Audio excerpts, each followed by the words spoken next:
para sesepuh yang saya hormati, para pelatih, para senior, dan saudara-saudari seperguruan yang saya banggakan, para tamu undangan yang terhormat. Assalamualaikum warahmatullahi wabarakatuh. Salam sejahtera, Om Swastiastu, Namo Buddhaya, Rahayu, salam perguruan.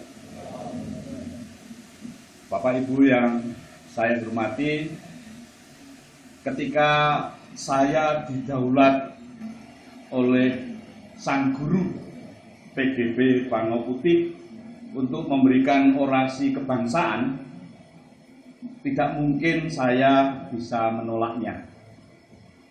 Sebagai seorang yang juga berprofesi sebagai guru di dunia yang lain, dalam kesehariannya saya sering meminta kepada anak didik untuk menambah materi ini dan itu dalam karya ilmiahnya, dengan konsekuensi jika tidak dilaksanakan akan berpengaruh pada capaian nilai atau kelulusannya. Maka ketika saya mendapat daulat untuk orasi, sekalipun saya baru sekitar 2 tahun tergabung dalam Persatuan Gerak Badan Bango Putih, saya hanya bisa mengatakan sendika mundi dawuh sebagai representasi ketaatan murid kepada seorang guru. Nah, kemudian masalah muncul pada saat saya akan memulai menulis orasi ini.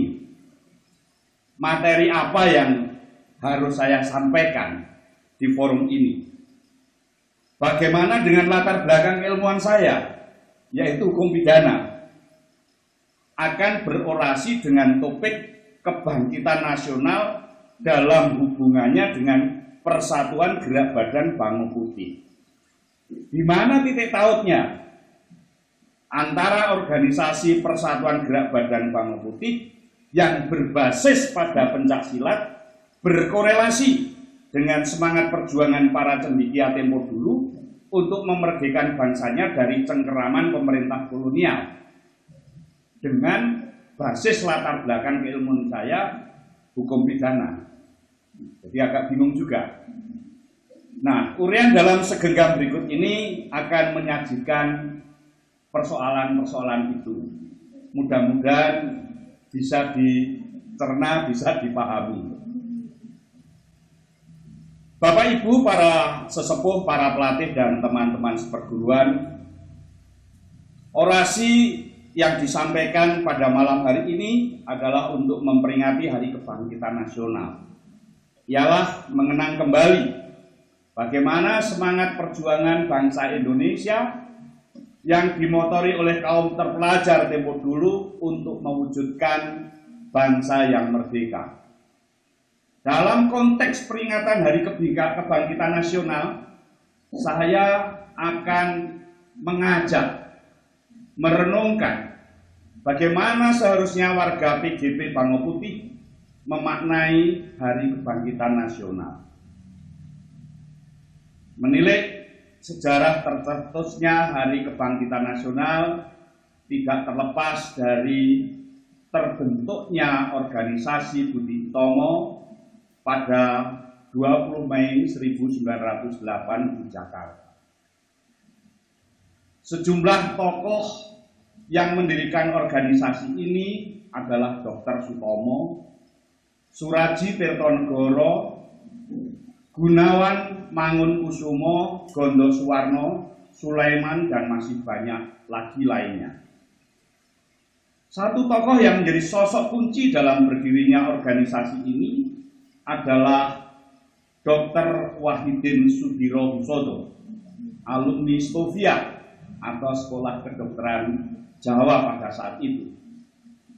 Dulu, Wahidin kerap bepergian ke kota-kota besar di Jawa untuk memperluas gagasannya mengenai bantuan dana bagi pelajar pribumi berprestasi yang tidak mampu sekolah.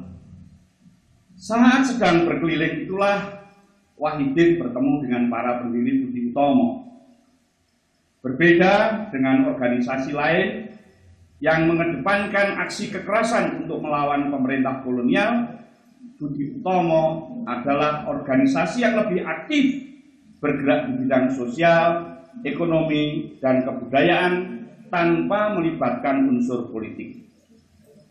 Cara yang diterapkan Budi Utomo dalam membangkitkan semangat nasionalisme itu mendapat tanggapan positif dari berbagai pihak. Ide penetapan Hari Kebangkitan Nasional sendiri muncul 2 tahun setelah Indonesia merdeka.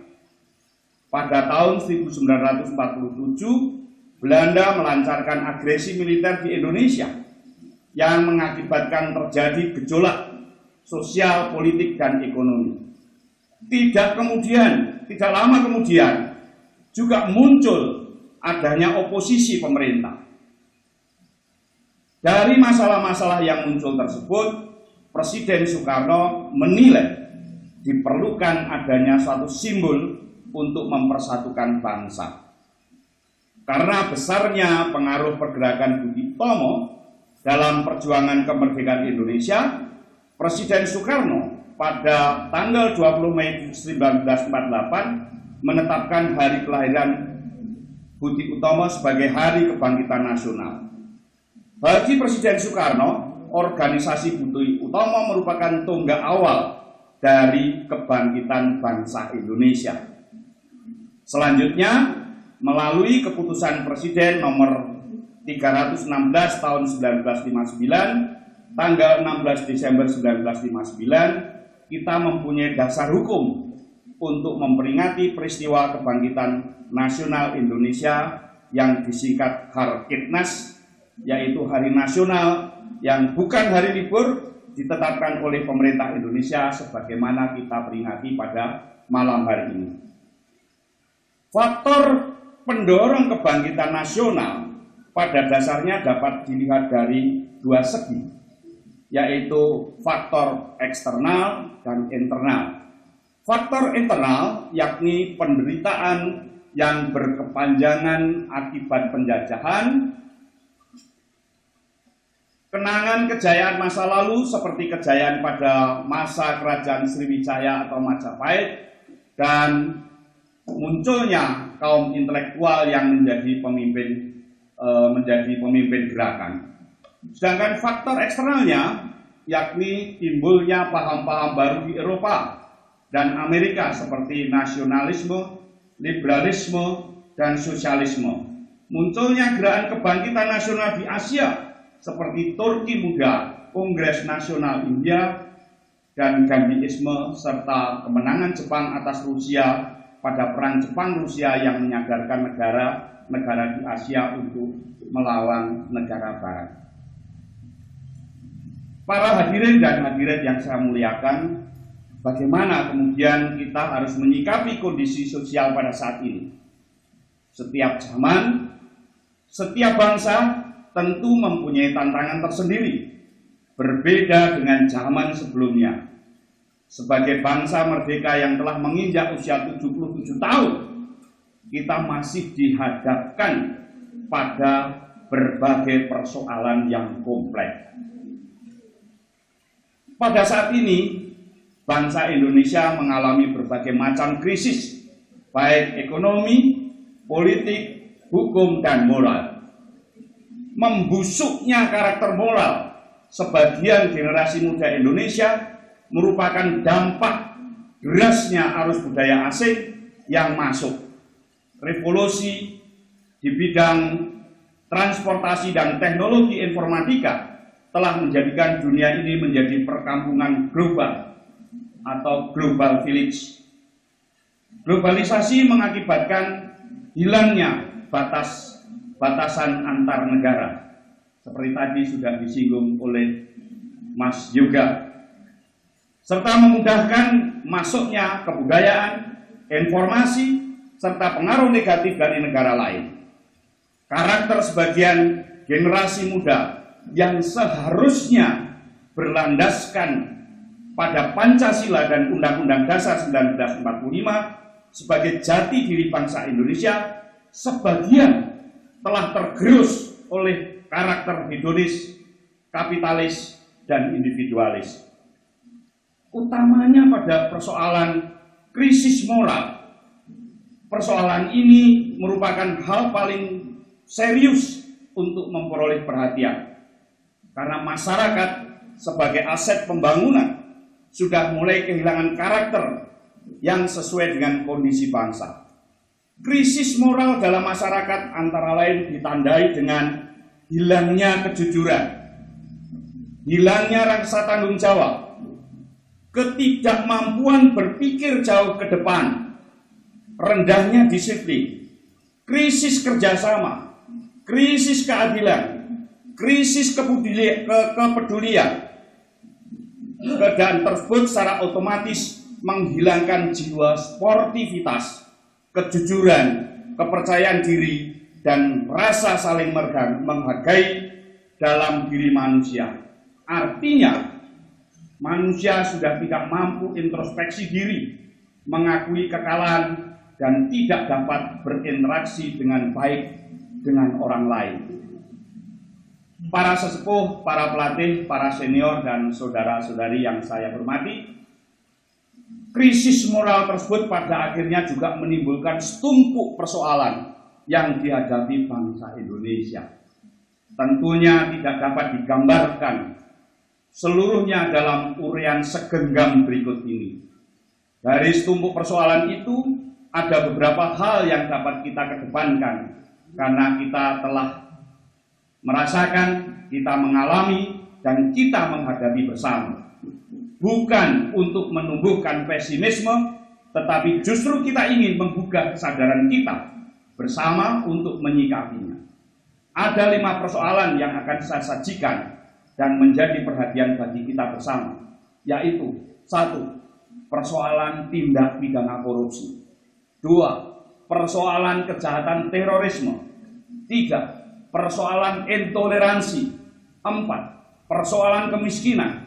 Dan 5. Persoalan pemanfaatan teknologi di era disrupsi pada saat ini. Para hadirin yang saya muliakan, izinkan saya mengupas 5 persoalan tersebut satu persatu. Tindak pidana korupsi bagi saya adalah persoalan keserakahan. Mereka yang memperkaya diri secara melawan hukum bukan karena kekurangan untuk memenuhi hidup, tetapi ingin mendapatkan lebih dari apa yang seharusnya ia dapatkan secara tidak adil. Secara kriminologi, tindak pidana ini dikategorikan sebagai white collar crime, kejahatan kerak putih. Kejahatan ini hanya dilakukan atau hanya bisa dilakukan oleh orang-orang yang mempunyai kedudukan atau jabatan yang tinggi, kaum intelektual yang bisa melakukan itu. Tetapi pada saat sekarang, korupsi ini tidak hanya terjadi di tingkat pusat, tetapi sudah sampai pada tingkat daerah, bahkan pejabat desa. Baru-baru ini saya mendapatkan informasi tanah-tanah kas desa yang kebetulan digunakan untuk proyek nasional, ya, memperoleh ganti rugi, dan ganti rugi itu, uang ganti rugi itu seharusnya untuk mencari tanah pengganti. Tetapi uang ganti rugi itu disimpan dalam rekening khusus desa. Rekening khusus dimaknai rekening khusus untuk itu. Jadi buka rekening baru khusus untuk menampung itu. Tetapi atas namanya, atas nama kepala desa. Akhirnya habis karena dimanfaatkan pribadi oleh kepala desa itu, dan tanah kas desa tidak jadi terbeli. Tanah penggantinya tidak tidak terbeli lagi. Nah, ini di beberapa desa di Yogyakarta ini sekarang ini sedang marak terjadi, dan beberapa sudah masuk ke pengadilan negeri, masuk dalam proses pemeriksaan di pengadilan. Sedemikian banyaknya kasus korupsi yang terungkap, ada orang yang beranggapan bahwa korupsi adalah masalah kesempatan. Artinya, siapapun jika mendapat kesempatan, maka ia akan korupsi. Sudah sebobrok itukah bangsa kita ini? Pernyataan ini bisa dimengerti karena pemberitaan kasus korupsi dengan jumlah kerugian keuangan negara yang sangat besar seringkali kita dengar. Bahkan saking gemesnya orang dengan kejahatan korupsi, itu kemudian mengusulkan sebaiknya koruptor itu dimiskinkan. Padahal konstitusi dan presiden mati-matian mengurangi angka kemiskinan. Nah ini kok malah ditambah. Jadi paradok. Jadi itu saking gemesnya. Tapi penegakan hukum tidak boleh dengan situasi dan suasana gemes.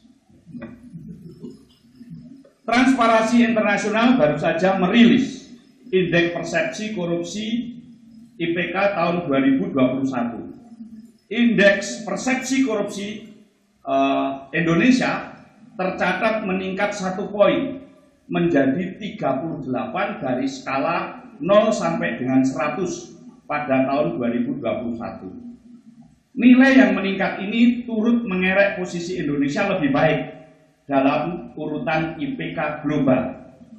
Indonesia kini berada di urutan 96 dari 180 negara dari sebelumnya peringkat 102. IPK Indonesia sempat menyentuh nilai tertingginya sebesar 40 pada 2019. Nilai tersebut turun 3 poin menjadi 37 pada tahun 2020. Transparansi Internasional melibatkan 180 negara dalam survei IPK-nya. Skor 0 artinya negara tersebut sangat korup. Sebaliknya skor 100 menandakan negara tersebut bersih dari korupsi. Jadi kalau sekarang kita 38 dari 100 ya masih di bawah tengah-tengah gitu ya. Masih di bawah tengah-tengah. Ya, artinya korupsi masih cukup besar. Berbagai upaya yang dilakukan oleh pemerintah untuk mencegah perilaku korupsi adalah dengan menetapkan kejahatan itu sebagai kejahatan yang luar biasa, extraordinary crime. Artinya cara-cara untuk menegakkan hukumnya pun itu dengan cara-cara yang luar biasa. Ya, artinya berbeda dengan cara-cara penegakan hukum pidana atau tindak pidana pada umumnya. Misalnya apa? Misalnya dalam perkara tindak pidana korupsi dibentuk Komisi Pemberantasan Korupsi (KPK), misalnya seperti itu. Di sana ada kewenangan untuk melakukan penyadapan. Ya, dalam tindak pidana yang lain nggak bisa itu penyadapan, kecuali terorisme misalnya, ya, atau narkotika. Nah, kemudian juga ada pemberatan pidana. Kalau KUHP itu minimumnya 1 hari, nah di dalam tindak pidana korupsi itu ada minimum khusus. Kalau terbukti, hakim harus menjatuhkan 1 tahun, ya, atau 4 tahun dalam hal terbukti pasal 2 misalnya. Jadi sekurang-kurangnya harus 4 tahun, ya, atau 1 tahun gitu. Nah, nggak boleh ya dijatuhi pidana seperti dalam KUHP minimum 1 hari, nggak boleh. Ya, ada minimum khusus. Kemudian ditentukan adanya pengutamaan di dalam penyelesaian kasus-kasus korupsi. Artinya kasus korupsi harus didahulukan dari perkara-perkara yang lain. Sekalipun demikian, melalui instrumen hukum pidana, seakan-akan pemberantasan korupsi ini tidak bergerak maju. Instrumen hukum terasa tidak mempan dan tidak menimbulkan prevensi general bagi para calon tersangka. Terus saja masih kita dengar terjadinya kasus korupsi. Bapak Ibu yang saya hormati, bagaimana dengan terorisme? ini juga tidak kalah berbahayanya. Tindak pidana terorisme merupakan kejahatan serius yang dilakukan dengan menggunakan kekerasan atau ancaman kekerasan dengan sengaja, sistematis, dan terencana yang menimbulkan suasana teror atau rasa takut secara meluas dengan target aparat negara, penduduk sipil secara acak dan tidak terseleksi, serta objek vital yang strategis, lingkungan hidup, dan fasilitas publik atau fasilitas internasional, dan cenderung tumbuh menjadi bahaya simetrik yang membahayakan keamanan dan kedaulatan negara, integritas teritorial, perdamaian, kesejahteraan, dan keamanan manusia, baik nasional, regional, maupun internasional. Meskipun kejahatan terorisme bukan sebuah kejahatan baru, tetapi teror dan terorisme telah muncul sepanjang sejarah kehidupan manusia. Hal yang paling menakutkan adalah korban kejahatan terorisme selalu bersifat acak atau random attack. Artinya siapapun, termasuk kita yang tidak terafiliasi dengan kepentingan apapun dengan mereka, bisa menjadi korban.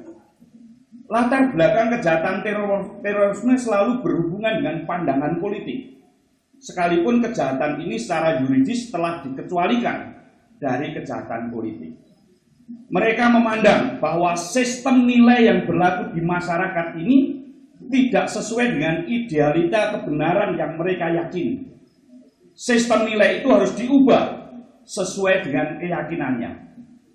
Celakanya, untuk mewujudkan sistem sosial yang sesuai dengan idealita yang diyakini itu dilakukan dengan cara-cara yang tidak demokratis, melainkan dengan cara-cara pemaksaan kehendak melalui cara-cara teror. A.M. Hendro Priyono dalam bukunya yang berjudul Terorisme Fundamentalis Kristen, Yahudi, Islam menyuguhkan informasi dan penilaian terhadap terorisme itu sendiri sebagai ancaman ketahanan di bidang ketahanan politik, pertahanan dan keamanan, serta kemanusiaan. Upaya yang telah dilakukan melalui kebijakan perundang-undangan ialah tidak saja melalui penalisasi terhadap mereka yang melakukan kegiatan teror, tetapi juga mereka yang ikut membiayai kegiatan teror dinyatakan sebagai kejahatan yang berdiri sendiri. Bapak, Ibu, dan teman-teman semua, selanjutnya mari kita melihat bersama persoalan intoleransi pada saat ini. Intoleransi adalah tindakan yang tidak toleran atau tidak memiliki tenggang rasa. Intoleransi ini sering dihubungkan dengan kepercayaan atau praktek agama lain. Dalam beberapa sumber, fakta menyebutkan bahwa tindak intoleransi beragama di Indonesia akhir-akhir ini telah meningkat. Intoleransi ini sesungguhnya merupakan buah dari kelalaian anak bangsa untuk menjaga nilai, menjaga panji, menjaga semangat Pancasila yang merupakan kesepakatan bersama. Intoleransi dalam pandangan kami disebabkan oleh pertama, pandangan keagamaan yang sektarian, kedua, populisme agama, dan ketiga, politisasi yang memanfaatkan agama untuk meraih jabatan-jabatan politik kenegaraan. Pandangan sektarian yang saya maksudkan adalah perilaku diskriminasi atau kebencian yang muncul akibat perbedaan di antara kelompok agama satu dengan kelompok agama yang lain, bahkan dalam satu agama sekalipun, karena adanya perbedaan cara pandang atas suatu ajaran. Sedangkan populisme agama yang saya maksudkan adalah aliansi massa dari berbagai elemen dan kelas yang disatukan oleh simbol keagamaan yang menjadi pengikat identitas bersama, yang kemudian mendaku diri sebagai representasi umat untuk kemudian diarahkan pada mobilisasi politik demi penguasaan atas sumber daya atau hegemoni kekuasaan. Pandangan sektarian dan populisme agama telah melahirkan beberapa kasus pelarangan pendirian rumah ibadat atas dasar agama, perusahaan tempat-tempat ibadah, mengkafirkan kelompok lain sekalipun mengikuti agama yang sama sehingga menimbulkan intoleransi. Sikap intoleransi sangat membahayakan ikatan-ikatan sosial yang telah terbangun selama ini dan terwujud dalam sesanti Bhinneka Tunggal Ika. Para hadirin dan hadirat yang saya muliakan, yang keempat adalah persoalan kemiskinan. Lembaga Research Institute for Democratic and Poverty Studies (IDIAS) memprediksikan tingkat kemiskinan Indonesia pada 2022 berpotensi melonjak menjadi 10,81% atau setara 29,3 juta penduduk. Ya, 29,3 juta penduduk, maaf. Prediksi ini sangat memungkinkan karena kita didera oleh pandemi COVID-19 yang menjadikan pertumbuhan ekonomi kita cenderung tidak bergerak maju. Kemiskinan akan selalu menimbulkan persoalan sosial, ya, padahal dampak kemiskinan dapat menimbulkan efek berantai seperti meningkatnya angka pengangguran, banyaknya kasus putus sekolah, munculnya masalah kesehatan, menurunnya kualitas hidup generasi penerus, munculnya kriminalitas dan lain sebagainya. Kemiskinan menjadi faktor kriminogen, ya, munculnya kejahatan-kejahatan baru. Pilihan-pilihan kebijakan untuk keluar dari kemiskinan kadangkala juga menimbulkan persoalan yang berkepanjangan. Pilihan pembangunan infrastruktur untuk membuka keterisolasian yang ditempuh oleh presiden kita pada saat ini agar ekonomi pedesaan mampu bergeliat pun itu banyak mendapat cercaan dan selalu menjadi bahan perdebatan. Para sesepuh, para pelatih, para senior, dan saudara-saudari yang saya hormati, persoalan yang terakhir adalah persoalan pemanfaatan teknologi atau era disrupsi. Teknologi ini pada dasarnya adalah hasil dari buah pikir dan rekayasa manusia dalam mengungkap rahasia-rahasia alam. Maka kekuatan teknologi terbarukan, updating technology, adalah anugerah dari Tuhan yang Maha Esa bagi umat manusia. Pada satu sisi, dengan adanya temuan dan teknologi yang semakin canggih akan semakin memanjakan dan memudahkan kita melakukan aktivitas dan pelayanan. Tetapi pemanfaatan teknologi secara menyimpang itu dapat menjadi malapetaka bagi peradaban manusia. Persoalan ini juga sedang kita hadapi pada saat ini. Di satu sisi terdapat nilai positif, di sisi yang lain terdapat sisi negatif. Penguasaan media cetak dan media elektronika yang semakin canggih memberikan referensi bahwa tantangan kita tidak sedikit. Teknologi dapat mengangkat derajat kehidupan manusia, tetapi pada saat yang sama pula dapat memusnahkan manusia itu sendiri. Pada saat ini, kita juga sedang memasuki era disrupsi, yaitu masa di mana terjadi inovasi dan perubahan secara masif. Perubahan tersebut terjadi secara fundamental, sehingga mengubah berbagai sistem dan tatanan cara kehidupan yang baru. Dampaknya, mereka yang tidak mengikuti perkembangan dan masih mempertahankan cara-cara lama tidak bersaing dan akan mati. Sekarang kita telah memasuki era Society 5.0 disertai macam-macam disrupsi. Era di mana orang lebih banyak menggunakan teknologi dan digitalisasi dibandingkan cara konvensional. Penting bagi kita untuk mempelajari bagaimana menggunakan berbagai aplikasi digital.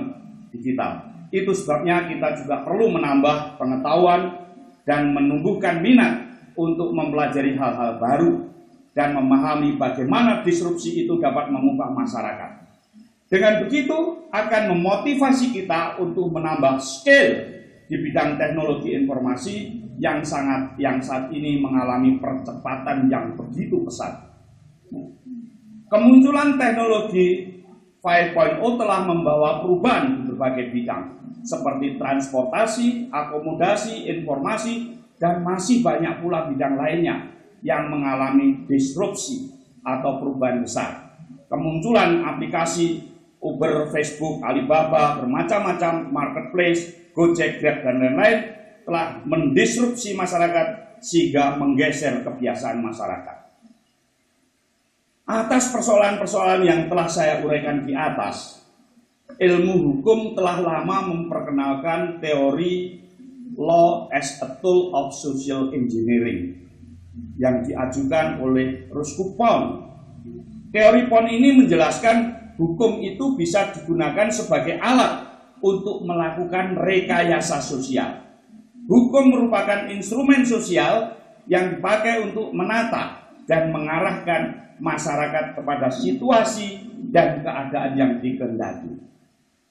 Di Indonesia, implementasi teori hukum sebagai alat rekayasa sosial dimaknai sebagai alat untuk mengontrol perubahan-perubahan yang terjadi di dalam masyarakat agar dapat berjalan dengan tertib dan teratur.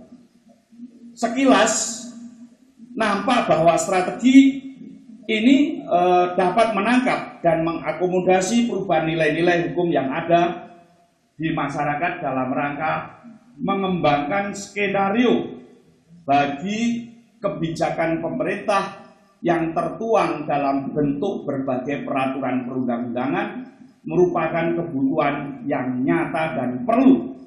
Namun pada kenyataannya berbagai penyimpangan sosial itu juga masih saja terjadi. Kebijakan melalui perundang-undangan sering tidak mendapatkan dukungan dari masyarakat. Omnibus Law contohnya kemarin, ya, karena mengabaikan nilai-nilai yang telah lama tumbuh dan berkembang dalam masyarakat sebagai kebiasaan atau hukum adat. Menurut pandangan saya, penggunaan hukum sebagai sarana rekayasa sosial akan lebih mendapatkan respon masyarakat, termasuk ketaatannya, apabila potensi untuk berkembangnya hukum kebiasaan, adat istiadat, hukum adat sebagai instrumen yang terdapat di dalam masyarakat yang memiliki kemampuan untuk mengatur dirinya sendiri, diberi ruang tumbuh dalam sistem hukum nasional dan menjadi sumber nilai serta asas pembentukan peraturan perundang-undangan. Para sesepuh yang saya hormati, para pelatih, para senior, saudara-saudari seperguruan, dan para tamu undangan yang terhormat, IB Yoga Atmaja dalam bukunya yang berjudul Cakratan Tak Bertepi menyatakan bahwa kemajuan ilmu dan teknologi ini telah memunculkan kontradiksi terhadap kebugaran manusia.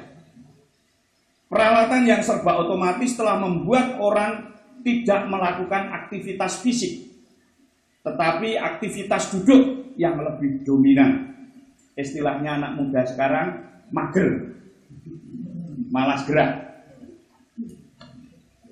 Perubahan aktivitas fisik ini tentunya juga akan membawa dampak pada jenis-jenis penyakit tertentu yang akan meningkat, seperti gangguan mata, gangguan lambung, kardiovaskuler, diabetes mellitus, kolesterol tinggi, obesitas, stroke, dan lain sebagainya.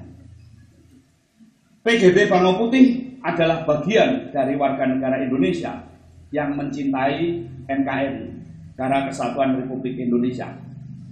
Tentunya harus peduli dan memberikan perhatian atas persoalan-persoalan yang dihadapi oleh bangsa ini.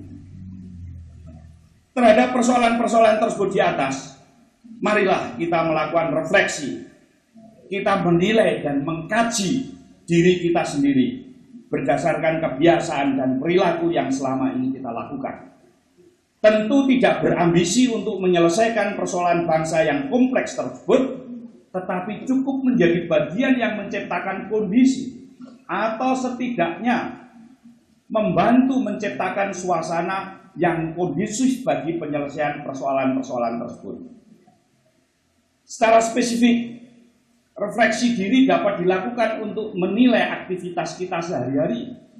Refleksi diri merupakan bagian dari proses introspeksi diri dengan jalan melihat kembali dan merenungkan berbagai hal yang telah terjadi dalam hidup. Refleksi diri bisa membantu kita menjalani hidup yang lebih baik ke depannya. PGB Bangau Putih adalah organisasi olahraga yang berbasis pada pencaksilat. Di masa lalu, pencaksilat adalah alat perjuangan fisik melawan penjajah. Dan hingga saat ini menurut pendapat saya masih relevan sebagai alat pemersatu bangsa. Pencaksilat dapat menjadi wahana pendidikan karakter. Hal-hal yang menjadi muatan pendidikan karakter dalam pencaksilat setidaknya meliputi aspek moralitas, aspek religius, dan aspek psikologis. Pencaksilat dapat dijadikan sebagai wadah pendidikan karakter karena nilai-nilai positif di dalamnya mencakup aspek mental, spiritual, pengembangan seni budaya, pengembangan bela diri, dan pengembangan olahraga. Dengan demikian, melalui kegiatan olahraga pencaksilat diharapkan dapat membentuk karakter masyarakat Indonesia ke arah yang positif sehingga dapat meningkatkan kualitas hidup. Karakter merupakan sebuah konsep dari moral yang tersusun dari sejumlah karakteristik yang dapat dibentuk melalui aktivitas olahraga. Adapun nilai-nilai yang dapat dibentuk melalui aktivitas olahraga antara lain adalah rasa terharu, compassion, keadilan, sikap sportif, dan integritas. Artinya, perkembangan dan terbentuknya karakter seseorang dipengaruhi oleh kemampuan kognitif dan daya tangkapnya dalam berinteraksi dengan lingkungan sosial budaya. Dengan demikian, karakter seseorang terbentuk bukan saja karena menirukan melalui pengamatan, melainkan dapat diajarkan melalui olahraga, latihan, dan aktivitas fisik. Dengan olahraga silat dapat membentuk insan yang tangguh, tanggon, dan terengginas. Selain karakteristik yang terbentuk melalui olahraga pencaksilat, PGB Bangau Putih mempunyai doktrin dasar, sumpah warga persatuan, dan mukadimah guru besar. Melalui doktrin dasar, setiap anggota PGB mempunyai kewajiban agar mencintai negara yang ditinggali, mencintai sesama, menghormati kepada yang lebih tua, menghormati kepunyaan diri sendiri, dan menerapkan kejujuran dan kesetiaan. Doktrin itu tentu saja tidak hanya mengendap sebagai doktrin, tetapi harus dimobilisasi agar nilai-nilai yang dicanangkan para pendahulu itu menjadi manifest, termasuk mobilisasi terhadap nilai sumpah warga persatuan. Ya, harus diwujudkan. Pada sisi yang lain, peringatan Hari Kebangkitan Nasional pada hakikatnya adalah peringatan bangkitnya rasa dan semangat persatuan, kesatuan, dan nasionalisme, serta kesadaran untuk memperjuangkan negaranya. Antara doktrin dasar dan spirit nilai kejuangan saling bertemu dan saling bersinergi untuk mewujudkan cita-cita berbangsa dan bernegara dalam bingkai Negara Kesatuan Republik Indonesia. Untuk memobilisasi agar nilai-nilai yang terkandung di dalam doktrin PGB Bangau Putih mestinya tidak akan mengalami kesulitan manakala setiap insan yang tergabung di dalamnya telah mengerti dan menyadari akan kewajiban bagi dirinya, yaitu menjalankan doktrin dasar, sumpah warga persatuan, dan mukadimah guru besar. Sudah menjadi tradisi dan akan tetap ditradisikan. Setiap selesai latihan, kita duduk melingkar, berdiskusi, atau sekedar mengobrol apa saja sambil beristirahat. Tentu saja, apa yang dibicarakan atau didiskusikan adalah sesuai dengan tingkat keilmuan pengetahuan para peserta latihan. Melalui perbincangan dalam forum yang sederhana itu, materi perbincangan akan diperdebatkan, diolah, dan dipikirkan oleh setiap insan peserta latihan. Agar yang diperbincangkan terpatrikan di dalam benak peserta, para pelatih dan senior yang telah memahami prinsip-prinsip keanggotaan PGB Bangau Putih mempunyai tanggung jawab yang penting. Tuntunan anggota PGB dalam menyikapi persoalan-persoalan Bangau Putih, persoalan-persoalan bangsa telah digariskan dalam mukadimah guru besar yang isinya 1. Kesadaran akan keilmuan. Ilmu terjadi karena ada kenyataan di alam dan kesadaran manusia. Oleh karena itu, kesadaran akan ilmu hanya sempurna apabila bisa dipulangkan kepada kenyataan alam. 2. Kewajiban. Karena kita tidak hidup sendiri, kita terlibat dengan masyarakat dan kebudayaan. Antara kita dan alam selalu ada masyarakat dan kebudayaan. Maka dari itu, memulangkan ilmu kepada alam harus melewati masyarakat dan kebudayaan. Inilah kewajaran kemanusiaan. 3. Kemanusiaan. Tidak mungkin ilmu yang baik menghancurkan masyarakat dan anti kebudayaan. Karena hal itu tidak memungkinkan ilmu untuk pulang kepada alam. Jadi oleh karenanya ilmu yang baik harus membela kebudayaan dan kemanusiaan. 4. Cinta kasih. Juga ilmu yang baik harus memperkuat tenaga hubungan baik antara manusia. Adapun tenaga itu adalah cinta kasih. Tanpa cinta kasih, hubungan antara manusia adalah hubungan yang penuh pamrih, kering, dan tindas menindas. Cinta kasih mendekatkan manusia dengan alam. Karena cinta kasih adalah inti kekuatan daya hidup, inti kekuatan daya pertumbuhan, dan inti kekuatan daya penyembuhan. Tanpa cinta kasih, kita tidak akan bisa memulangkan ilmu kepada alam. Ada ralat.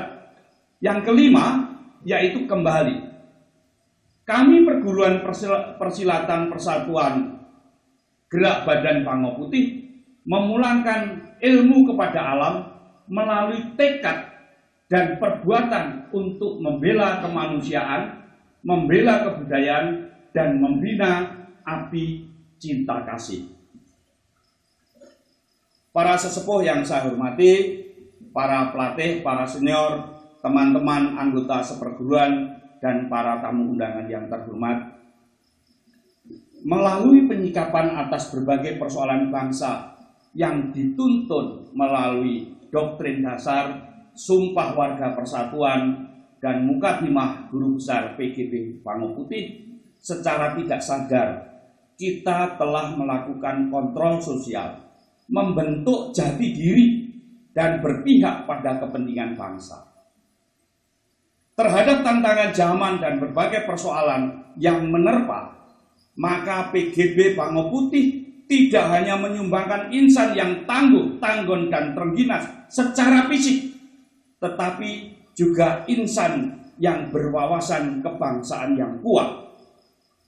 Dalam konteks kebangsaan, anggota PGB Bangau Putih adalah insan yang tangguh, yaitu kuat dan handal, atau tak tergoyahkan dari terpaan berbagai misinformasi, desinformasi, hoax, infiltrasi budaya, sikap hedonis, kapitalis, dan individualis.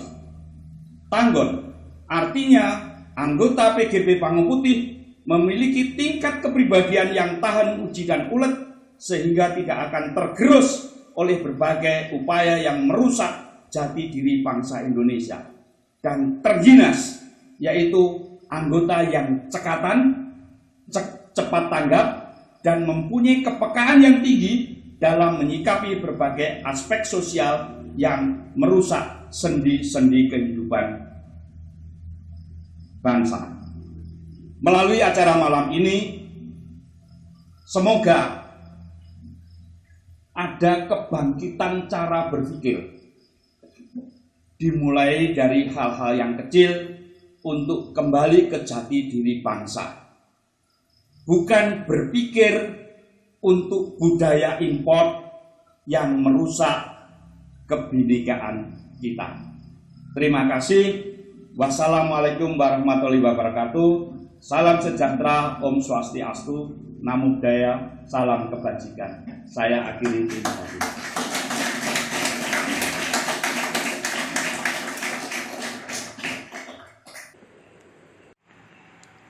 Pencak silat agawe bungahing ati,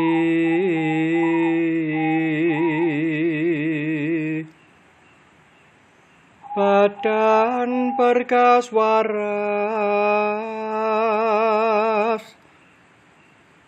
gamane ajining diri.